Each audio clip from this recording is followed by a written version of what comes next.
So anyways, we went up there to Whiskey Lake and we set up camp just around noon. There was a lot of people chopping wood and fishing. After we gathered all the wood and everything, my little brother and my friends, they wanted to stay up the whole night. And I look at the wood pile. I told them, I said, that is not enough. If you guys want to stay up all night, grab more wood. So they took off. Once they came back with a truckload of wood,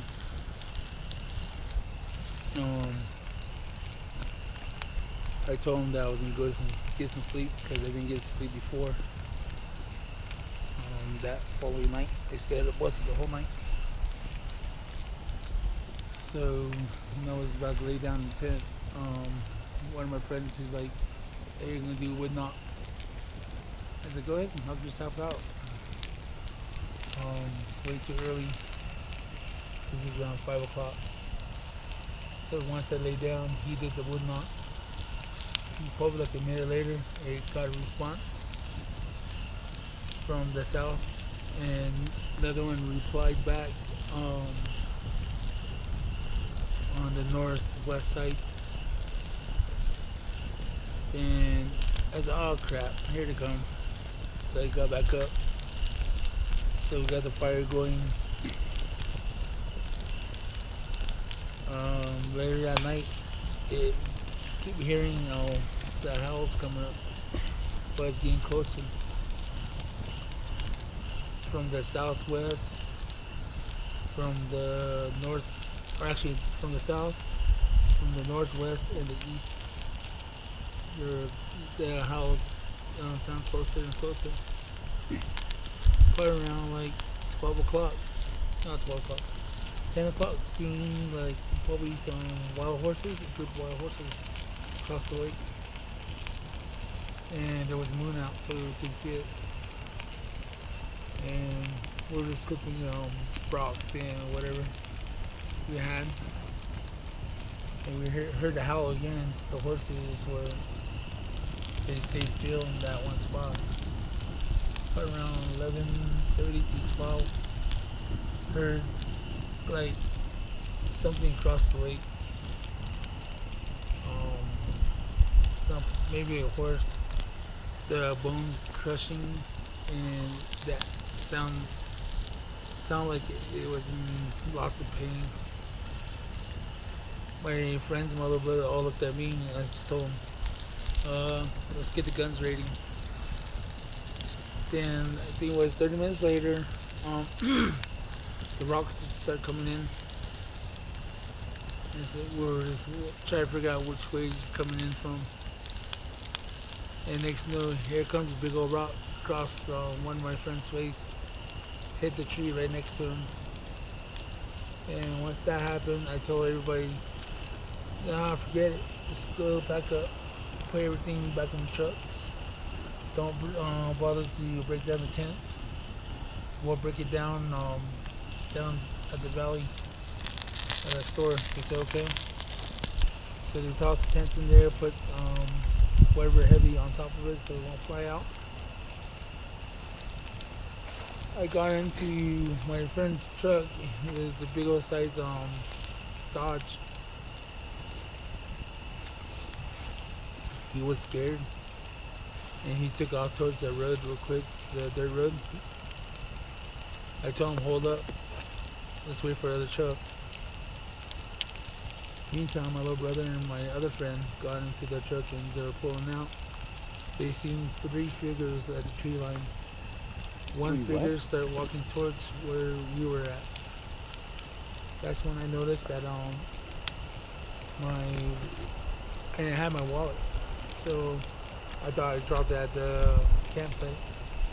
It was probably a good 20 to 30 yards from where we were at. So I was going to go back over there and grab it, but my brother told me what I was doing. I told him my wallet, and he's like, "I got it. Let's just go." There's one walking towards us. Then when I got in the truck and I tried to look back, my friend, he just took off quick.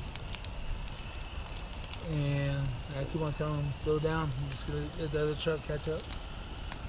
The whole time from the lake all the way to the main road, I keep on telling him stop and wait, slow down, and just continue all the way down towards the main road. When we got to the main road, I noticed that the other truck wasn't behind us. It's on this way right here. So we waited. He felt a little more safe, so he was cracking jokes. And what would you do if one was right in front of the truck? I told him, I said, honestly, I'll probably shoot it. And I said, what would you do? He said, I would just gun it. Then I think it was 10 minutes later, I was like, we gotta go back up. They don't come back down the hill. Then next thing, once I said that, we see the headlights coming down the hill. I said, okay, cool, they're safe. And when they got close to us, they didn't even stop. They kept rolling. They just yelled out the window. There's one right behind us. I was trying to look back to get a good look, and he took off again. And when we were rounding the bend, I was going back down towards the store.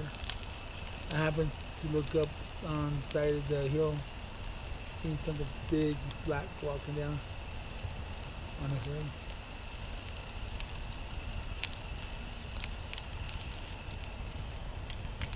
And when we got down to the store, they were so freaked out. They said, let's break down the tents up in Shiprock. Said, okay, so we drove from here all the way back down to Shiprock, and one of the poles dragging the whole way.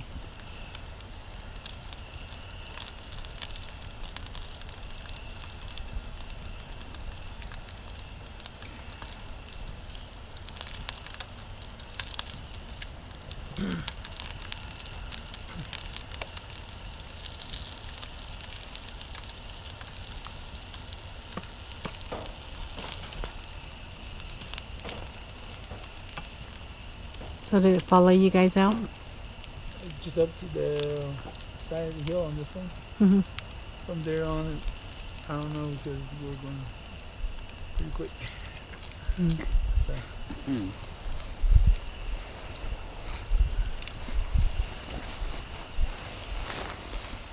Several times, we came back up to see if it happened again, but I had trouble with my leg at the time, and it just keeps swelling up every time I go in high altitude.